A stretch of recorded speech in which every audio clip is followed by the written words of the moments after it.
Online ক্লাসে ষষ্ঠ শ্রেণীর সকল শিক্ষার্থীদেরকে অভিনন্দন জানাচ্ছি ক্লাসে যোগদান করার জন্য। তো আজকে আমরা যে ক্লাসটা করব সেটা হচ্ছে বিজ্ঞান বিষয়ের সপ্তম অধ্যায় পদার্থের বৈশিষ্ট্য ও বাহ্যিক প্রভাব যে সাবজেক্টটা আছে সেই সাবজেক্টটার একটা অংশ নিয়ে গত পর্বে আমরা এই অধ্যায়ের প্রথম যে অংশ পদার্থ কি এর বৈশিষ্ট্য এবং পদার্থের যে অবস্থাভেদে শ্রেণীবিন্যাস অর্থাৎ যে তিন রকমের পদার্থ আছে কঠিন তরল বায়বীয় সে সম্পর্কে আমরা পড়েছিলাম। আজকে তার পরবর্তী অংশ যেটা মৌলিক পদার্থ, যৌগিক পদার্থ, ধাতু অধাতু।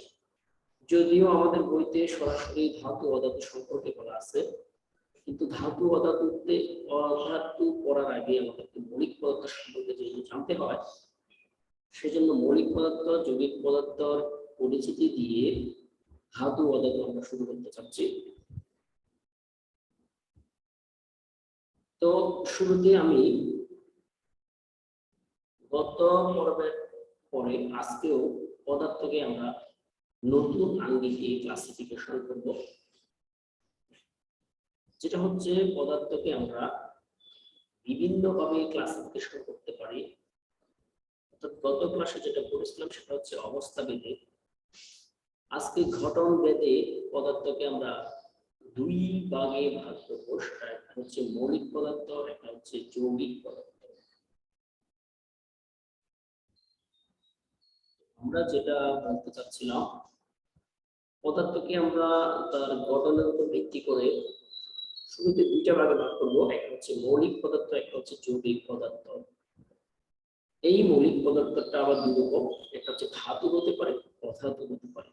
তো যে উদাহরণটা আমি দিচ্ছিলাম যে মৌলিক পদার্থ বোঝার আগে আমাদেরকে সাদা মাটায় যদি আমরা বুঝি যে মৌলিক পদার্থ কেমন, সেটা শুরুটা হচ্ছে এরকম। তুমি যদি মুড়ি খাও, শুধু মুড়ি, এর সাথে আর কোনো উপাদান নেই, শুধু মুড়ি, একটা একটা করে আনলে এটা মুড়িই আসবে বারে বারে, সুতরাং এটা মুড়ি। কিন্তু মুড়ির মধ্যে তুমি যখন চানাচুর, তারপরে কি বলেন পেঁয়াজ, কাঁচামরিচ অ্যাড করবা, এখানে কিন্তু তিনটা উপাদান হয়ে গেল। তাহলে মুড়ি একটা যদি মৌলিক পদার্থ হয়, কাঁচামরিচ যদি একটা মৌলিক পদার্থ হয়, এই পেঁয়াজ যদি একটা মৌলিক পদার্থ হয়, তাহলে এখানে তিনটা মৌলিক পদার্থ মিলে একটা যৌগিক পদার্থ হলো। মূল ঘটনাটা এমন যে একটা মাত্র উপাদান দ্বারা যদি তৈরি হয় তারা মৌলিক পদার্থ, একাধিক উপাদান দ্বারা তৈরি হলে তারা যৌগিক পদার্থ। আমাদের বইতে সংজ্ঞাটা একটু উল্টা করে দেওয়া থাকে যে যে পদার্থকে ভাঙলে একটা উপাদান পাওয়া যাবে। যেমন মুড়িকে তুমি যতই একটা একটা করে নেও, একটা উপাদানই পাবে, সেটা মুড়ি। যৌগিক পদার্থগুলো তুমি ভাঙো, মুড়ি পাবে, চানাচুর পাবে, পেঁয়াজ পাবে, কাঁচামরিচ পাবে, একাধিক উপাদান পেয়ে যাচ্ছে, ওইটা হচ্ছে যৌগিক পদার্থ। এবার আমরা মৌলিক এবং যৌগিক পদার্থ যার সম্পর্কে যদি পড়ি, তাহলে আমাদের তাহলে বুঝতে সুবিধা হবে। সেটা হচ্ছে এরকম, দেখো এই হচ্ছে মৌলিক পদার্থ, এটা এক ধরনের উপাদান দ্বারা গঠিত, এক ধরনের উপাদান। আমি এখানে কিছু উদাহরণ দিলাম, যদিও তোমাদের শুরুতে একটু বুঝতে হয়তো অসুবিধা লাগতে পারে, কিন্তু পরবর্তী ক্লাসে আমরা এগুলো পাবো। এগুলা একটু বোঝার সুবিধাটা আমি আগে আগে দিয়ে দিলাম, এতটা কঠিন হবে না। একটু যদি তোমরা খেয়াল করো যে এক খণ্ড সোডিয়াম ধাতু, সোডিয়াম ধরে নাও একটা ধাতু, হ্যাঁ, এটা শুধুমাত্র সোডিয়াম দ্বারাই তৈরি হবে, এর মধ্যে আর কোনো উপাদান থাকবে না। তাহলে এই সোডিয়ামটাকে আমরা মৌলিক পদার্থ বলতে পারি। এক খণ্ড পটাশিয়ামের টুকরা নেও, যার মধ্যে এই পটাশিয়াম পরমাণু দিয়েই টুকরাটা গঠিত হবে, আর কোনো উপাদান নেই, সেজন্য এই শুধু পটাশিয়ামটাকে আমরা মৌলিক পদার্থ বলতে পারি। এক খণ্ড লোহা টুকরা নেও, লোহাকে আয়রন বলা হয় বিজ্ঞানের ভাষায়, যেটা আয়রন Fe। এই সংকেতগুলো না জানলেও সমস্যা নেই, শুধু বাংলা নামটা জানলেও তোমাদের চলবে। তো আমি বুঝার সুবিধাতে দিয়ে রাখছি। এক খণ্ড লোহার টুকরা শুধুমাত্র এই লোহার পরমাণু দ্বারাই তৈরি, আয়রনের পরমাণু দ্বারাই তৈরি, সেজন্য এই লোহাটা মৌলিক পদার্থ। হাইড্রোজেন গ্যাস নাও, হাইড্রোজেন গ্যাস, আগেরগুলো কিন্তু কঠিন ছিল, এবার গ্যাসীয় উপাদান একটা নিলাম হাইড্রোজেন হাইড্রোজেন গ্যাস। এই হাইড্রোজেন গ্যাসটা আমি খোলা নিতে পারবো না, আমি এই জন্য বললাম বেলুনের মধ্যে আমি হাইড্রোজেন গ্যাস দিলাম। আমি দেখলাম যে এই হাইড্রোজেন গ্যাসটার মধ্যে শুধুমাত্র হাইড্রোজেন পরমাণুই আছে, আর কিছু নাই, তাহলে এই হাইড্রোজেনটাও মৌলিক পদার্থ। একইভাবে যদি আমি এই অক্সিজেন পরমাণু নেই, তাহলে আমি যদি এই অক্সিজেন পরমাণুকে দেখি, দেখবো যে এখানে শুধুমাত্র অক্সিজেনের পরমাণুগুলিই আছে, সুতরাং এই অক্সিজেন পরমাণুটাও মৌলিক পদার্থ। তাহলে আমি বলতে পারি যে sodium, potassium, calcium, iron, hydrogen, nitrogen, oxygen, এরা সবই নিজেরা মৌলিক পদার্থ। কিন্তু তারা দুইটা উপাদান, তিনটা উপাদান মিলে যখন একটা নতুন পদার্থ তৈরি করবে, তখন আমরা তাদেরকে বলবো যৌগিক পদার্থ। যেমন এরকম দেখো, এরকম যে একাধিক ভিন্ন ধরনের উপাদান দ্বারা যদি কোনো একটা পদার্থ গঠিত হয়, সেটি হচ্ছে যৌগিক পদার্থ। যেমন আমরা সাধারণভাবে পানি দেখতে পাই, পানির সংকেত H2O, সংকেতটা জানলে একটু বুঝতে সহজ যে পানিটা গঠিত হয় হাইড্রোজেন অক্সিজেন পরমাণু দ্বারা। আমরা একটু আগেই খেয়াল করলাম হাইড্রোজেন একটি মৌলিক পদার্থ, অক্সিজেন একটি মৌলিক পদার্থ। তাহলে দুই ধরনের মৌলিক পদার্থ মিলে একটা যৌগ তৈরি করলো, নতুন পদার্থ, সেটা পানি। সেজন্য পানি আমরা বলবো যৌগিক পদার্থ, যেহেতু তার মধ্যে দুই ধরনের মৌলিক পদার্থ আছে। একইভাবে কার্বন ডাই অক্সাইড, এটা কার্বন এবং অক্সিজেন দ্বারা গঠিত। এখানে কার্বন একটা মৌলিক পদার্থ, অক্সিজেন একটা মৌলিক পদার্থ ছিল, তারা নিজেরা যুক্ত হয়ে নতুন ধরনের একটা যৌগ তৈরি করলো, যেটা হচ্ছে কার্বন ডাই অক্সাইড। এই কার্বন ডাই অক্সাইডও যৌগিক পদার্থ। তারপরে আমরা দেখব যে অ্যামোনিয়ার সংকেত NH3। তাহলে এই অ্যামোনিয়াও তৈরি হচ্ছে নাইট্রোজেন হাইড্রোজেন দিয়ে, দুটা ভিন্ন ধরনের পরমাণু দিয়ে, এটাও যৌগিক পদার্থ। তারপর আমরা আরেকটা বড় যৌগ দেখবো, সেটা হচ্ছে সালফিউরিক অ্যাসিড। আমরা এখানে দেখতে পাচ্ছি তিন ধরনের মৌল এখানে আছে, হাইড্রোজেন, সালফার, অক্সিজেন। এই তিন ধরনের মৌল দ্বারা যেহেতু একটা যৌগ তৈরি, সেহেতু এটাকে আমরা বলতে পারি যৌগিক পদার্থ। অর্থাৎ আমরা বলবো কার্বন ডাই অক্সাইড, পানি, অ্যামোনিয়া, সালফিউরিক অ্যাসিড, এইভাবে আরো যে সকল যৌগগুলো আছে যাদের মধ্যে একাধিক উপাদান দ্বারা তৈরি, তারাই যৌগিক পদার্থ। তাহলে আমরা আমাদের এই যে প্রকারভেদের মধ্যে যেটা পড়েছিলাম, যে পদার্থ শুরুতেই দুই রকম, মৌলিক পদার্থ আর যৌগিক পদার্থ, এটা আমরা বুঝতে পারলাম। এবার এই যে মৌলিক পদার্থটা আছে, সেটাকে আবার দুই রকম বলতে পারি, সেটাকে আবার দুই ভাগে ভাগ করা যেতে পারে। কি কি? একটা হচ্ছে ধাতু আর একটা অংশ হচ্ছে অধাতু। অর্থাৎ মৌলিক পদার্থকে আবার দুই রকম, দুই ভাগে বিভক্ত করা যায়। একটা হচ্ছে ধাতু, একটা হচ্ছে অধাতু। তাহলে ধাতু কারা, অধাতু কারা, শুরুতে আমরা এটাই এখন দেখব যে ধাতু কারা, অধাতু কারা। আমাদের বইতে ধাতু অধাতু সম্পর্কে কয়েকটা কথা বলা আছে, তোমরা এখান থেকে রিডিং করে নিতে পারো। তো যেহেতু তোমাদের বইতে বিষয়টা গুছানো নেই, নোট করা নেই, শুধুমাত্র আলোচনা পর্যায়ে দেওয়া আছে, আমি চেষ্টা করছি এই টপিকসটা তোমাদেরকে বুঝিয়ে দেওয়ার জন্য।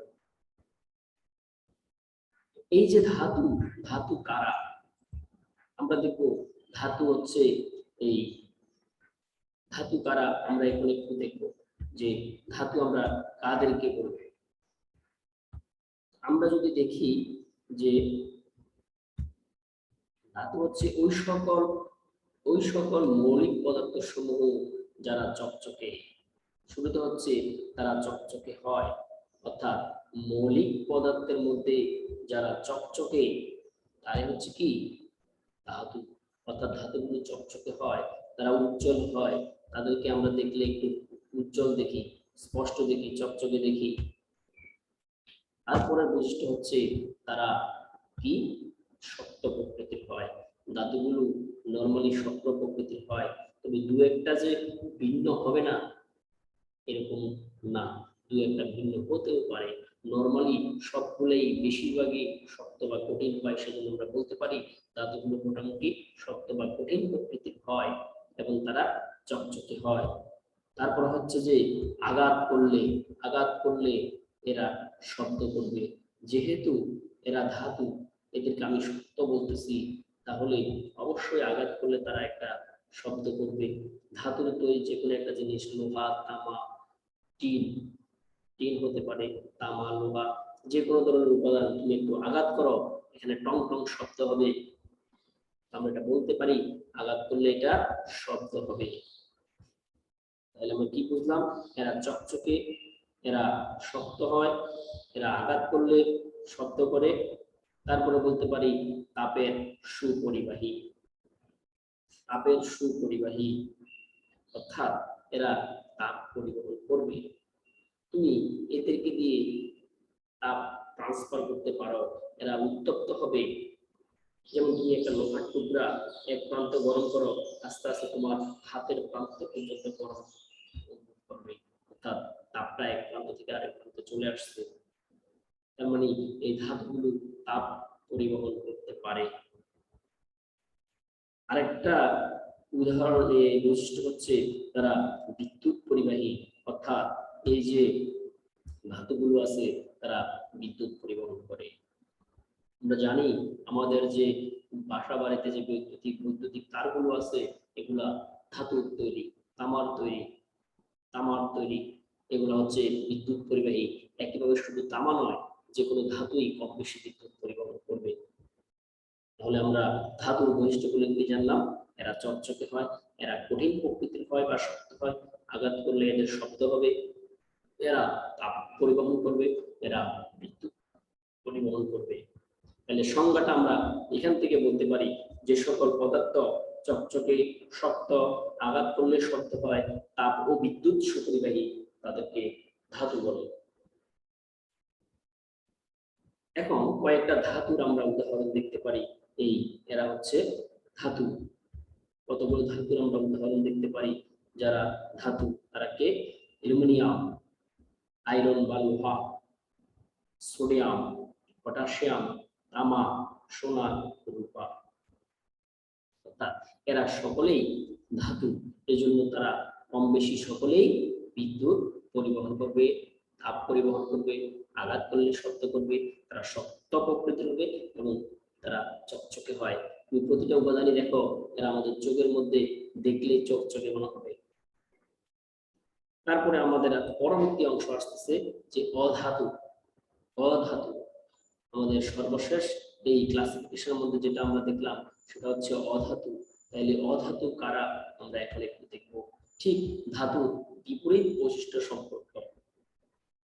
ধাতুতে আমরা যে বৈশিষ্ট্যগুলো পড়লাম তার বিপরীত গুলো আমরা এখানে যদি বলি, তাহলে আমরা পেয়ে যাব আমাদের সেই কি বৈশিষ্ট্যগুলো। শুরুতে চকচকে নয়, অর্থাৎ অধাতুগুলো চকচকে হয় না, ধাতুর মতো উজ্জ্বল হয় না। এখানে আমরা উজ্জ্বল বলতে পারি শব্দটা, এটা চকচকে নয়, এরা উজ্জ্বল প্রকৃতির নয়।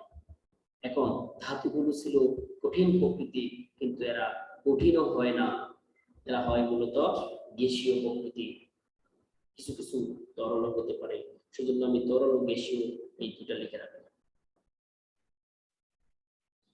এখন আঘাত করলে শব্দ হয় ধাতুতে, কিন্তু এখানে হবে আঘাত করলে শব্দ হয় না, অর্থাৎ এখানে আঘাত করলে শব্দ হবে না, অধাতুকে আঘাত করলে কোনো শব্দ হবে না। ধাতুটা যেমন টং টং শব্দ করছিল, ওই প্রকৃতির শব্দ এখানে হবে না। ধাতুগুলো যেমন তাপ পরিবহন করছিল, অধাতুগুলো ওইরকম ভাবে তাপ পরিবহন করতে পারে না, অর্থাৎ তারা তাপের অপরিবাহী। আমাদের ওয়ার্ডগুলো হবে অপরিবাহী। আমরা বলতে পারতাম তারা তাপ পরিবহন করে না, কিন্তু আমরা বলবো তারা তাপ অপরিবাহী, কারণ আমাদের একটা ওয়ার্ড কিন্তু অনেক বড় একটা লাইনকে বোঝায়। হ্যাঁ, যে তাপ পরিবহন করে না সেটা না বলে আমি তাপের অপরিবাহী বলতে পারি। তো একই সাথে আমরা ধাতুতে পড়েছিলাম তারা বিদ্যুৎ পরিবাহী, কিন্তু এখানে আমরা পড়বো বিদ্যুৎ অপরিবাহী, অর্থাৎ এই অধাতুগুলো ধাতুর মতো বিদ্যুৎ পরিবহন করতে পারে না। তাহলে এখানে কমপ্লিটলি আমরা ধাতুর যে বৈশিষ্ট্যগুলো পেয়েছিলাম তাদের বিপরীত বৈশিষ্ট্যগুলো আমরা এখানে পরিলক্ষিত হলো, যে এরা চকচকে নয়, এরা কঠিন নয়, তাদের গ্যাসীয় বা তরল প্রকৃতি হয়, এরা আঘাত করলে কোনো শব্দ করে না, তাপ পরিবহন করে না, বিদ্যুৎও পরিবহন করে না। তাহলে এরা কারা? কারাই অধাতু? কাদেরকে আমি অধাতু বলে ডাকবো? তাহলে এই তারা হচ্ছে এই মৌলসমূহ, যেমন hydrogen, nitrogen, oxygen, chlorine, chlorine, bromine, iodine. অর্থাৎ এরা চকচকে নয়, এরা গ্যাসীয় উপাদান বেশিরভাগ, আঘাত করা যাবে না যেহেতু গ্যাসীয়, বিদ্যুৎ পরিবহন করবে না, তাপেরও পরিবহন করবে না। তাহলে আমরা বুঝে গেলাম এটাই হচ্ছে অধাতু। তাহলে এটি হচ্ছে আমাদের এই আজকের পড়ার মূল বিষয়। যে আমি আবার যদি দেখি যে পদার্থকে শুরু দুইটা ভাগে ভাগ করেছিলাম, মৌলিক পদার্থ, যৌগিক পদার্থ। এই মৌলিক পদার্থটাকে আমরা আবার দুইটা ভাগে ভাগ করেছিলাম, ধাতু, অধাতু। আমরা শুরুতে পড়েছিলাম মৌলিক পদার্থ কি, কারা মৌলিক পদার্থ? যারা একটি উপাদান দ্বারা তৈরি। তারপরে পড়েছিলাম যৌগিক পদার্থ কি, কারা যৌগিক পদার্থ? যারা একাধিক মৌলিক পদার্থ দ্বারা তৈরি। তারপরে এই মৌলিক পদার্থকে আবার দুই ভাগে ভাগ করা হচ্ছে, ধাতু, অধাতু। কারা ধাতু?